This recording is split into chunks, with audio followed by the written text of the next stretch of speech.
Alors Christophe Bonnoir, bonjour. Vous êtes directeur général de CEPOL.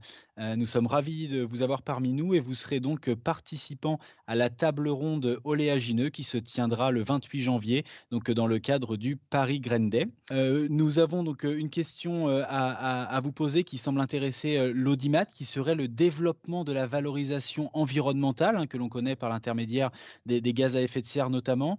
Est-ce que le développement de la valorisation environnementale est suffisant pour soutenir le marché du biodiesel de colza face à la réduction de la consommation de gasoil en Europe? Merci Arthur pour cette question extrêmement d'actualité. Effectivement, le colza a connu un recul ces dernières années important, notamment en France, hein. On a vu les surfaces passer de 1 600 000 hectares à un petit peu moins d'1 million cette année. Un des amours du colza, malgré tous ses avantages, ça reste une tête de rotation qui est indispensable, hein, dans un assolement classique sur une exploitation en France.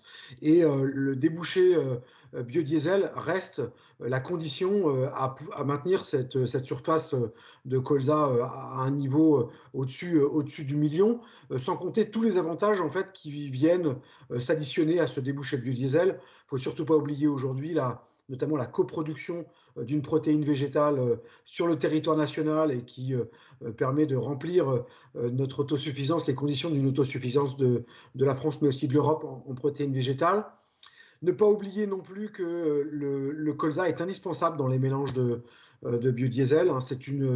C'est un des esters méthyliques qui a les meilleures tenues à froid. Donc techniquement, il est extrêmement compliqué pour un pétrolier de se dispenser de cette espèce. Et puis enfin, Arthur, vous l'avez dit, la dimension environnementale est revenue sur le devant de la scène, alors que l'agriculture comme levier finalement de séquestration du carbone dans les sols permet d'attribuer à ces colzas un vrai caractère de séquestration de carbone, de blocage de ces carbones, de façon à lutter contre le réchauffement climatique.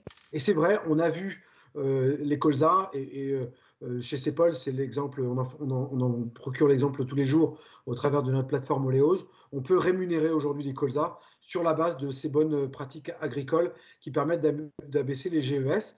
Et donc, nous, on pense que le facteur GES est un vrai élément de soutien du biodiesel de colza, au-delà des avantages que j'ai pu évoquer, et ce, malgré la baisse continue, on le voit, de la consommation de diesel, qui se fait surtout dans les parcs de véhicules particuliers, alors que, on l'imagine bien, sur le transport routier, sur le transport dans les collectivités, le diesel reste la principale modalité finalement énergétique pour ces transports, et les volumes sont là, suffisants pour permettre demain au colza de garder sa place dans les mix énergétiques.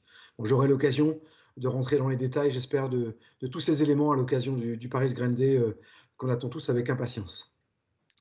Merci, monsieur Bonnoir, hein. Je crois qu'on a bien compris l'intérêt, encore une fois, pour la filière française de colza et pour les producteurs de planter du colza. Donc merci et au plaisir de vous retrouver en janvier prochain. Merci Arthur.